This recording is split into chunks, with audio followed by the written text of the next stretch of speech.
সম্মানিত ভাই, আসসালামু আলাইকুম। ভাই দেখেন আমার মুরগির কি অবস্থা এই গরমের মধ্যে।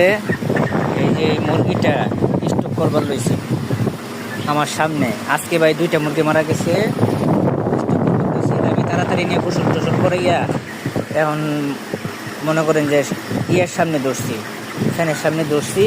সবাই দোয়া করে আল্লাহ যেন বাঁচাই রাখে। ভাই আমার আজকে মুরগির বয়স হইল গিয়া 27 দিন।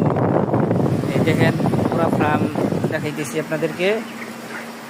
27 দিনের মুরগি ভাই। গরমে অনেক মুরগি মারা গেছে। আমার এক পাশের ফার্মে মাত্র 14 জন আছে। সব মুরগি আজকে প্রায় 20-30টা মুরগি মারা গেছে ভাই। প্রত্যেক দিনই মুরগি মারা যাইতেছে।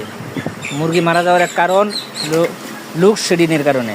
লোডশেডিং থাকলে সবসময় মুরগি মারা